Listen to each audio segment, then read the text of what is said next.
नमस्कार। सूचना सम्प्रेषणका लागि मात्र होइन, सामाजिक उत्तरदायित्वका लागि पनि प्राइम स्टोरीमा स्वागत छ। म रोहन श्रेष्ठ। लामो अन्तरालपछि भारतले आफ्नो विदेश मन्त्रीलाई नेपाल भ्रमणमा पठाउँदैछ। यसअघि सलमान खुर्शीद आधा दिनै नेपाल भ्रमणमा औपचारिकता पूरा गर्ने गरी आएका थिए। 3 दिने नेपाल भ्रमणका लागि भारतीय विदेश मन्त्री सुषमा स्वराज आउँदैछन्। उनको भ्रमणपछि भारतीय प्रधानमन्त्री नरेन्द्र मोदी समेत नेपाल भ्रमणमा आउने बुझिएको छ।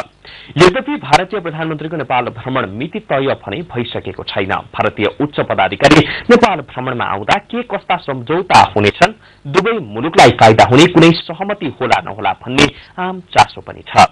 भारत नेपालको छिमेकी मात्रै नभएर अस्वीकार गर्न नसकिने मित्र पनि हो। आपसी विमति जे जस्ता भए पनि दुई मुलुकले आपसी समझदारी गर्दै प्रगतिका लागि हातेमालो गर्न आवश्यक छ। भारतीय विदेश मन्त्री सुषमा स्वराज नेपाल भ्रमणमा आउँदैछिन्। उनको भ्रमणको मुख्य एजेन्डाहरू के हुन्छन् औपचारिक रूपमा स्पष्ट भएको छैन। सम्भवतः साउन महिनाभित्रमा भारतीय प्रधानमन्त्री नरेन्द्र मोदीले पनि नेपाल भ्रमण गर्ने बताइएको छ। प्रधानमन्त्रीमा निर्वाचित भइसकेपछि मोदीले छिमेकी मुलुकहरूसँगको सम्बन्ध सुधार गर्ने संकेत देखाएका छन्, जस अनुसार उनले आफ्नो पहिलो विदेश भ्रमण भुटानबाट सुरु गरे। भुटान भारतको एक वफादार छिमेकीका रूपमा परिचित छ। भुटानको जलस्रोतमा भारतको पकड रहेको बताइन्छ। जलविद्युत उत्पादनमा भारतीय लगानीका कारण भुटान ऊर्जा सम्पन्न छ। विश्व मञ्चमा भारतलाई पत्यारिलो राष्ट्रका रूपमा स्थापित गर्न पनि भारतले पछिल्लो समय छिमेकी मुलुकहरूसँग सम्बन्ध सुधार र छिमेकीले भारतप्रति सकारात्मक धारणा राखुन् भन्ने उनको इच्छा छ। सम्भवतः त्यही भएर हुन सक्छ मोदीले नेपालको भ्रमण गर्दैछन्। यसअघि भारतमा कांग्रेस आएको 2 कार्यकालमा तत्कालीन प्रधानमन्त्री मनमोहन सिंहले नेपालमा खुट्टै राखेनन्। कार्यकाल समाप्त हुन केही समय अघि बाँकी रहँदा भारतीय विदेश मन्त्री सलमान खुर्शीदले आधा दिने नेपाल भ्रमण गरे। नेपालमा प्रधानमन्त्री नियुक्ति हुने बित्तिकै सुरुमै भारत गइहाल्नुपर्ने चलन बसेको छ। तर भारतबाट भने नेपालमा भ्रमण नहुने असन्तुलित व्यवहारले नेपालमा पनि चर्चा पाइरहेको थियो। भारतीय विदेश मन्त्री सुषमा स्वराजको नेपाल भ्रमण भारतीय प्रधानमन्त्रीको भ्रमणको तयारीका रूपमा पनि अर्थाइएको छ। नेपालका लागि भारतीय राजदूत रञ्जित रेले त्यस्तै बताएका छन्। नेपाल र भारतबीच सम्बन्ध गाढा र सुमधुर मानिन्छ, तर यही सुमधुर सम्बन्धभित्र पनि कैयन असन्तुष्टिहरू छन्। सम्भवतः भारतमा भन्दा नेपालमा भारतप्रति बढी असन्तुष्टि छन्।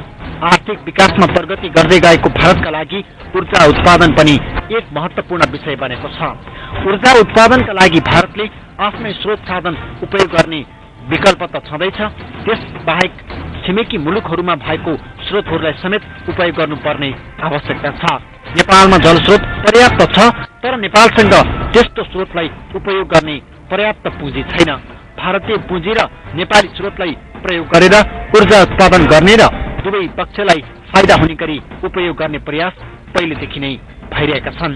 ऊर्जा आवश्यकताले नै भारत र नेपाल बीच महाकाली सन्धि भयो, तर त्यो सन्धि अहिलेसम्म कार्यान्वयन भएको छैन। पूर्व ऊर्जा मन्त्री प्रकाश शरण महत महाकाली सन्धि नेपालको पक्षमा भएको बताउँछन्, तर विद्युत उत्पादन गर्ने विषयमा कुनै प्रगति भएन। सन्धि भएको वर्षौंसम्म प्रगति नहुनु र नेपाल ऊर्जा संकटमा फसिरहनु पर्ने अवस्थाले त्यो सन्धि वर्तमान सन्दर्भमा अर्थहीन बनेको छ।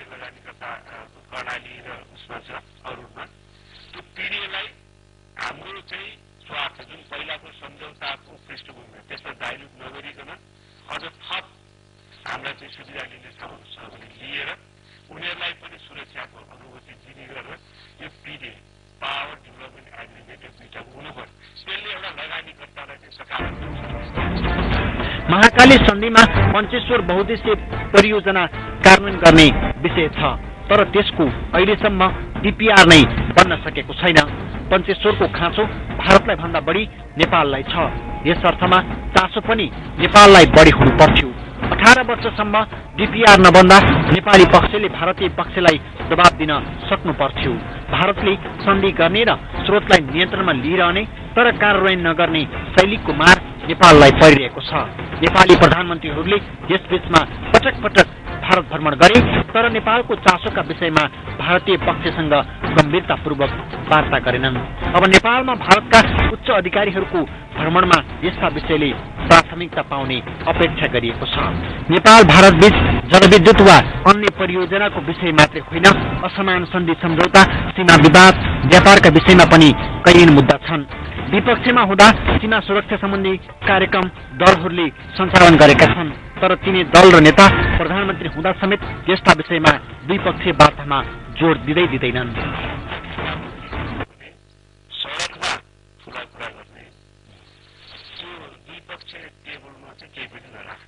हामीले चाहिँ यहाँको चाहिँ उग्र वामपन्थी माओवादी त्यत्रो चाहिँ 9वटा बुँदा र उहाँको 40वटा बुँदा मध्ये डाक्टर भट्टराईको 9वटा बुँदा चाहिँ राष्ट्रियता सम्बन्धी भनेर भारत राष्ट्रियता भने भारतसँग जोडेर उहाँले गर्नुभएको थियो।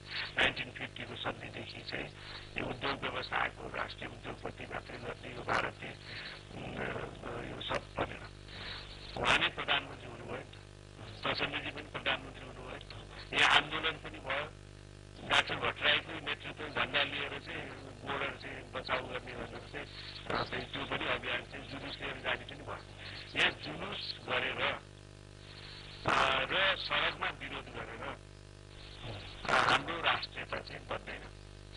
हाम्रो राष्ट्रियताको सुरक्षा, हाम्रो सीमाको सुरक्षा, हाम्रो राष्ट्रिय सार्वभौमता चाहिँ हामीले जहाँ चाहिँ जुन ठाउँमा बन्नुपर्ने स्पष्ट ढङ्गबाट राजनीतिक नेतृत्व तहमा हाम्रा चासो र चिन्ताहरू चाहिँ यी हुन् र यी कारणले चाहिँ हिजोको दिनमा भएका यस्ता कुराहरूले शङ्का उत्पन्न हुन्। जस्तो चाहिँ कोशी गण्डकी सम्झौता धेरै अगाडि भएको थियो। त्यसबेला हाम्रो अनुभव पनि धेरै थिएन। त्यस बेलामा कतिपय कमी कमजोरी भयो। त्यसको सम्झौता अनुसारको कतिपय सुविधा पनि हामीले पाएको छैन। यी कुराहरू चाहिँ हामीले अहिलेसम्म देखिएको यही हो।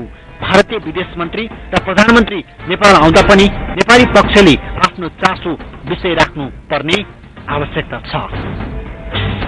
लगानी गर्ने सामर्थ्य नहुँदा नेपालले आफ्नो प्राकृतिक स्रोतबाट लाभ लिन पाएको छैन। वर्तमान विश्व परिवेशमा हरेक जसो मुलुकले लगानी भित्र्याउने होडबाजी गरिरहेका छन्। भारत उदीयमान अर्थतन्त्र भएको मुलुक हो।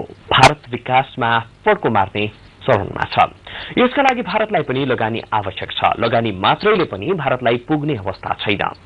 ठूलो परिमाणमा ऊर्जा उत्पादनका लागि पनि भारत लागि परेको छ। विशाल जनसंख्या बोकेको भारतका लागि उद्योग कल कारखानाको लागि मात्रै होइन, नागरिकका लागि विद्युत सेवा वा ऊर्जा प्रवाह गर्न पनि उस्तै ऊर्जा उत्पादनका सम्भावित क्षेत्रको पहिचान गरिरहेको छ। यो सन्दर्भमा नेपालको विशाल जलस्रोतमा भारतको चासो छ। यो चासोमा नेपालले पनि लाभ लिन सक्नुपर्छ। दुवै मुलुकलाई फाइदा हुने परियोजनाहरूको छनौट गरी छिटो भन्दा छिटो ऊर्जा उत्पादनमा लाग्नुपर्ने बाध्यता छ, आवश्यकता छ। दुवै मुलुकको उस्तै अवस्थामा आपसी लाभ कायम गरेर विकासमा सहयात्रा आवश्यक देखिएको छ। प्रसंग जोड्नेछौं तर यो ब्रेकपछि।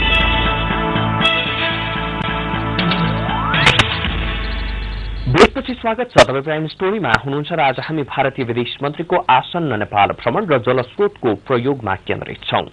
नेपालमा उत्पादन भइरहेको जलविद्युत अहिले आन्तरिक माग नै थान्न नसक्ने अवस्थामा छ। आन्तरिक माग पूरा हुन निर्माणाधीन परियोजनाहरू समयमै सम्पन्न भए भने 3 वर्षमा लोड शेडिङ करिब अन्त्य हुने विश्वास गरिएको छ।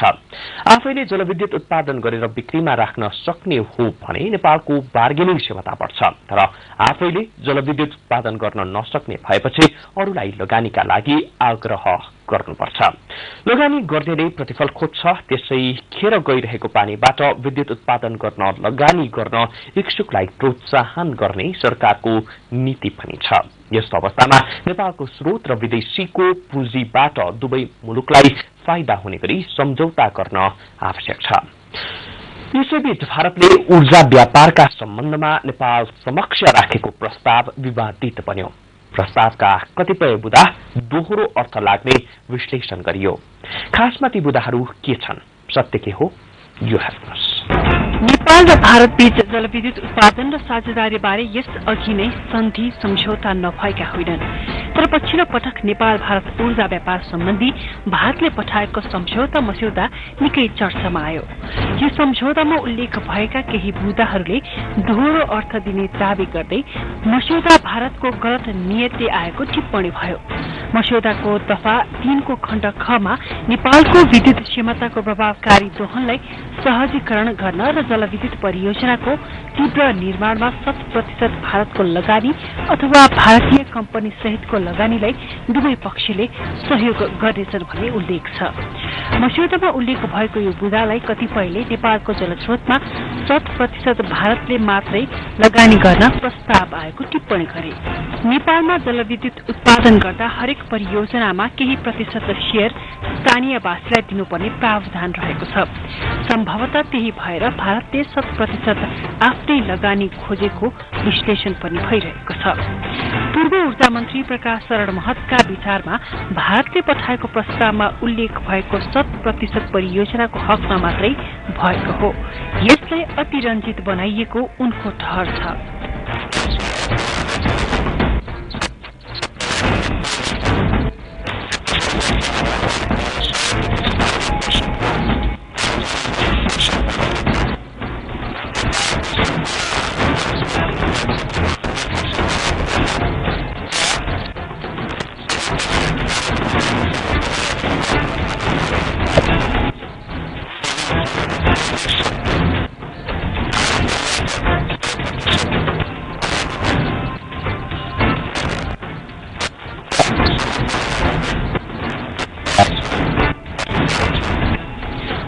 पठाएको सो मस्यौदाको प्रस्ताव हुबहु सम्झौता हुने होइन।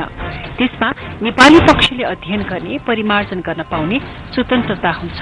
त्यति मात्रै नभएर अन्तर्राष्ट्रिय कानून र सन्धि सम्झौतामा नेपाल र भारतले पनि हस्ताक्षर गरेका छन्। कुनै मुलुकको प्राकृतिक स्रोत साधनमा एकाधिकार जमाउने किसिमका सन्धि सम्झौता हुन नसक्ने विज्ञहरू बताउँदै आएका छन्। यस्तो प्रस्ताव आउँदैमा द्विपक्षीय सम्झौतामा असर पर्दैन। दफा 3 को खण्ड ख यदि दोहोरो अर्थ लाग्ने किसिमको छ भने त्यसमा अर्को खण्ड थपेर विषय स्पष्ट पार्न सकिन्छ। भारतले पठाएको प्रस्ताव भारतीय स्वार्थलाई केन्द्रमा राखेर तयार पारिएको पनि हुन सक्छ। त्यस्तो अवस्थामा द्विपक्षीय बसेर आफ्नो स्वार्थ पूरा हुने र दुवै पक्षलाई फाइदा हुने गरी सम्झौतालाई अन्तिम रूप दिन सकिन्छ। भारतीय विदेश मन्त्री सुषमा स्वराज नेपाल भ्रमणमा आउनु केही दिन अघि मात्रै सार्वजनिक भएको यो विषयले भारतको पनि ध्यान आकर्षण भएको छ। भारतीय राजदूत रञ्जित रेले प्रस्तावित सम्झौतामा आवश्यक संशोधन परिमार्जन गरी दुवै पक्षलाई फाइदा हुने गरी नयाँ रूप दिन सकिने बताए। मुझे लगता है कि ये जो अपॉर्चुनिटी आई है बहुत महत्वपूर्ण अपॉर्चुनिटी है दोनों देशों के लिए, रीजनल कोऑपरेशन के लिए, और मुझे लगता है कि हमारे दोनों देशों में पॉलिटिकल कमिटमेंट है कि इस अपॉर्चुनिटी को सीज करें, इस मौके का फायदा उठाएं और अपना कोऑपरेशन जो है और प्रगाढ़। सम्झौताको प्रस्तावमै झस्कन आवश्यक नरहेको पूर्व ऊर्जा मन्त्री ज्ञानेन्द्र बहादुर कार्की पनि बताउँछन्। यस्ता प्रस्तावका सम्बन्धमा आपसी छलफल गरेर राष्ट्रिय हित अनुकूल सम्झौता गरिनुपर्ने उनको धारणा छ। जुन किसिमका टीका टिप्पणी आएका छन् यो चाहिँ सुखद छैन र मलाई के लाग्छ भन्नुहुन्छ भन्दाखेरि अब ऊर्जा मन्त्रालयले जुन परिपक्वताका साथ यसलाई नेतृत्वदायी भूमिका निर्वाह गर्नुपर्ने हो त्यसमा पनि अलिकति कमजोरी चाहिँ नि देखिया छ। जे कुराहरू आएका छन् तिनीहरूलाई चाहिँ नि छलफल गर्नु पर्यो र त्यसलाई कसरी हाम्रो हितमा प्रयोग गर्न सकिन्छ त्यसको बारेमा भारतसँग गर्नु पर्यो। प्रस्ताव आउने बित्तिकै विचलित हुनुपर्ने अवस्था छैन, विचलित हुनुपर्ने अवस्था छैन। यसमा के सुधार गर्न सकिन्छ, के परिमार्जन गर्न आवश्यकता छ त्यसका निमित्त अरू संवादको चाहिँ नि जरुरी छ र त्यो संवाद चाहिँ नि तपाईँको पत्र पत्रिकाको स्तरमा आएर संवाद गरेर भएन। कर्मचारी स्तरमा मैले ब्युरोक्रेसीलाई अन्यथा कुरा गरेर ब्युरोक्रेसीको लेभलमा कुरा गरेर पनि यो राजनैतिक व्यक्तित्वको तहमा कुरा गरेर हाम्रो समृद्धिको जुन आधार छ त्यो आधारलाई चाहिँ नि हामीले सोही मस्यौदाको दफा 6 मा उल्लेख भएको विषय पनि नेपालमा विवादित बन्न पुग्यो। दफा 6 मा यस्तो लेखिएको छ, यो सम्झौताले कुनै पनि माध्यमबाट दुई देशबीच यसअघि भएका द्विपक्षीय सम्झौताले दायित्वलाई तथा उनीहरूले अन्य राष्ट्रसँग गरिसकेको सम्झौतालाई प्रभावित पार्ने छैन।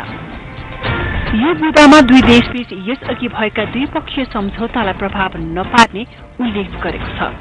तर सम्झौता भएपछि प्रभाव पर्छ कि पर्दैन, प्रस्ताव मौन छ। भारतसँग ऊर्जा व्यापार सम्झौता गरिसकेपछि नेपालले ऊर्जा उत्पादनका लागि अर्को मुलुकसँग सम्झौता गर्न पाउने कि नपाउने, दुई अर्थ लाग्ने यो प्रस्ताव यही कारणले विवादमा पर्यो। भारतसँग सम्झौता गरिसकेपछि नेपालले जलविद्युत उत्पादन गर्न अन्य मुलुकसँग पाएन भने त्यो सोझै नेपालको स्रोतमा भारतीय कब्जा हुनेछ। यदि यो बुदालाई यथावत राखेर त्यसको ठीक तल नयाँ खण्ड थपेर नेपाल ऊर्जा उत्पादनका लागि अन्य जुनसुकै मुलुकसँग सम्झौता गर्न सक्ने प्रावधान राख्न सकिन्छ, विज्ञहरूको यस्तै सुझाव छ। अन्तर्राष्ट्रिय कानूनका विज्ञ गान्धी पण्डित पनि नेपालका कर्मचारी तन्त्रले यस्ता सम्झौताका मस्यौदाहरू लुकाउने गरेको बताउँछन्। पुरानो सोचबाट उक्सन नसकेको नेपालको कर्मचारी तन्त्र र सरकारले विज्ञहरूको उपेक्षा गर्दै आएको उनको बुझाइ छ। यस्ता संवेदनशील विषय खुला छलफलका रूपमा राखिनुपर्ने उनले बताए। हाम्रो रिसर्च गरेको वाटर हो, हाम्रो रिसर्च गरेको टुरिज्म हो, जो नरेन्द्र मोदीलाई टुरिज्मबाट डेभलप हुने कुरा, एयर ट्रान्सपोर्टेसन आउने कुरा र आर्थिक कुरा यदि हामीले एकदम इमान्दारपूर्वक र हाम्रो राष्ट्रको जीवन मृत्युको विषयवस्तु हो, हामी यसमा सिरियस हौँ, बडो गहन ढङ्गबाट बडो उचित ढङ्गबाट यसलाई चाहिँ सोचेर कानुनी प्रक्रिया सम्झौताका दफाहरूलाई हेर्नुभयो भने हामीले डराउनु पर्ने कुरा छैन। ड्राफ्ट आएको छ, त्योभन्दा राम्रो हामी ड्राफ्ट दिन्छौँ। भोलि नरेन्द्र मोदी पनि एउटा चाहिँ नयाँ सोच भएर नेपाललाई विकास गरौँ भन्ने आएको छ। हामी पनि भारतलाई एउटा चाहिँ र त्यत्तिकै भारत र चीनप्रति हामी एउटा चाहिँ समदूरी राखेर बस्ने हो। भारतले पनि हामी त्यत्तिकै सहयोग गरेको छ, चीनले गरेको छ। अहिले शङ्का गरेर यो हाम्रो जुन गेस्ट आउँदैछ त्यो गेस्टमा ढुङ्गा राख्ने काम चाहिँ नगरौँ। भोलि यदि यो कुरालाई गलत तरिकाबाट हामी प्रस्तुत गऱ्यौँ भने यही ब्युरोक्रेटहरूले, जुन ब्युरोक्रेटले चाहिँ साउथ ब्लकले चाहिँ जहिले पनि हाम्रो नेपालको राजनीतिलाई जहिले असर पार्छ भनेको छ, त्यही साउथ ब्लकले नरेन्द्र मोदीले गरेको के भनिदिन्छ भने हेर्नुहोस्, नेपाल पठाएको तपाईँ यति जेस्टर आउँछ, तपाईँको बारे यस्तो देखाएको छ, यो नेपालले भारतको जलस्रोत खाना आयो, यस्तो नेगेटिभ रियाक्सन उसले भर्ने मौका पाउँछ। त्यसले भोलि जुन नरेन्द्र मोदीले जुन प्रयास गरेको छन्, जुन नेपाल सरकारले नयाँ सेरोबाट हामी नयाँ रिलेसन राख्नु खोज्छौँ, त्यसमा ठुलो धक्का पुग्छ। त्यसैले त्यो असङ्ख्या दुविधा हटाउँ। के कुरालाई चाहिँ मानौँ भने नेपालको राष्ट्रिय स्वाभिमानता, नेपालको राष्ट्रिय स्वार्थ चाहिँ एक सेकेन्ड एक मिनट पनि गर्नु हुँदैन। त्यसलाई कायम राखेर नै हामी एउटा इक्वल फुटिङमा बसेर सार्वभौम राष्ट्रहरूबाट भारत र नेपालले सम्झौता गऱ्यो भने चिन्ता गर्नुपर्ने कुरा छैन। तर सरकार चाहिँ के कुरा मान्नु पऱ्यो भने अब हिजोको जस्तो जब सबै चिज नयाँ छ, नयाँ सेवा भने अब हामीले सरकारले गरी काम गराउ पनि यो हिजोको ब्युरोक्रेटिक च्यानल ब्युरोक्रेटले भर गर्न मैले आफैले पनि आज यो नागरिक भगुनागर मैले बेला बेलामा विभिन्न सम्झौताहरू भइसकेपछि कमेन्ट गर्ने चलन आउँछ, मैले गरेको छु। गर्दाखेरि मैले कमेन्ट पनि गर्नु परेको छ। तर त्यो कमेन्ट गर्न परोस्, यो सरकारका केही मान्छेलाई सहयोग गरौँ भनेर यही सम्झौताको बारेमा मैले कहीँ छ ल मैले जानेको म सहयोग गर्छु, म पनि नेपालको नागरिक भनेर माथिल्लो लेभलमा आउँदाखेरि रिस्पोन्स देखाएर ब्युरोक्रेटमा गएर हाले, ब्युरोक्रेटको ठाउँमा परिसकेको छ। मेरो पनि भ्यालु भएन। मैले एउटा माग्दाखेरि पनि ड्राफ्ट दिन आज जम्मै बजारमा छापछाप्ती छ। आज एक्सपर्टबाट मैले माग्नु खोज्दा लुकाइयो। किन लुकाउने एग्रिमेन्ट? यो ड्राफ्ट लुकाउनु पनि कारण के छ? के हामी हिडन एजेन्डा छ? यो त ओपनै गर्नु पनि होइन र। सम्झौताको यस्तो प्रस्ताव आएको छ, हामी गरौँ भने जनताले सुशिक्षित हुने अधिकार होइन, यस्तो लुकाउने यो यही नै सबभन्दा ठुलो कुरा। आज ब्युरोक्रेटले सुरुवात गर्नुपर्ने कुरा हिजोको प्रक्रिया सचिव बसेपछि सबै कुरा जानेको छ। अर्थ सचिव र चाहिँ ऊर्जा सचिव र कानुन सचिव भनेपछि जम्मै देशको चाहिँ कानुन संविधान संस्थाको बेस्ट लिगल एक्सपर्ट हुन्छ र हामी बेस्ट सम्झौता गर्छौँ नि होइन। र त्यो खालि देखावटी एउटा त्यहाँ पोलिटिकल गरेर होइन, एउटा टास्क फोर्स बनाएर लिगल जसले हेर्छको डिक्लियर गर्दा को मान्छे राखेको छ देखाउ न। सरकारले लिगल सल्लाह हुन्छ, त्यो व्यक्ति चाहिँ एक्सपर्ट राखेर गर्नुपर्थ्यो, ढिलो भइसक्यो। देखाएर यी पब्लिक सेक्टरबाट यही छ, जनताबाट यही छ, यी व्यक्तिहरू छन्, यी एक्सपर्टहरू राखेर हामी चाहिँ छलफल गरेका छौँ भने देखाउनु पनि सक्नु पऱ्यो नि त। उनीहरू गर्दैनन्। किन गर्दैन भने नेपालमा ब्युरोक्रेसी यति हाबी छ कि बाहिरको एक्सपर्ट आउनु बित्तिकै उनीहरूको भ्यालु घट्छ।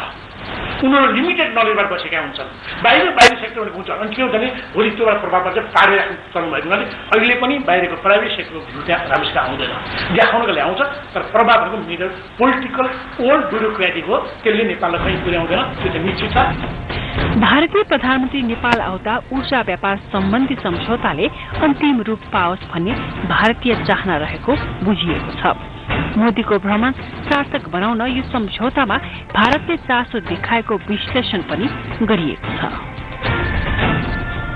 भारतले पठाएको प्रस्तावलाई एकहोरो गलत र एकहोरो रूपमा सही भन्न सकिने अवस्था छैन भारतले असमान प्रस्ताव गर्दैन भन्न सकिने आधारहरू पनि छैन नेपालले हतियार खरिद गर्नु पर्यो भने अहिले पनि भारतको सहमति आवश्यक छ एउटा सार्वभौम मुलुकका लागि यो प्रावधान अपमानजनक हो विगतमा भएका सन्धि सम्झौतामा भएका असमान प्रावधान हटाउन आवश्यक छ यस्तो असमान सन्धि गर्ने भारतले आफूलाई मात्रै लाभ हुने प्रस्ताव पठाउन पनि सक्छ तर यो प्रस्ताव समयमै सार्वजनिक भएर यसबारे पर्याप्त बहस हुन पायो नेपालका नेताहरू पनि कुर्सी नपाउँदा मात्रै राष्ट्रियताको चर्को नारा लगाउँछन् प्रधानमन्त्रीका रूपमा भारत जाँदा चाहिँ सत्ता जोगाइदिन पर्यो भन्ने अनुनय गरेर फर्कन्छन् भन्ने आम बुझाइ छ अन्त राष्ट्रियताको सवालमा सुरुमा नेपाली नेताहरू नै प्रष्ट हुन आवश्यक छ दर्शकवृन्द सामाजिक उत्तरदायित्व सहितको पत्रकारितामा हामी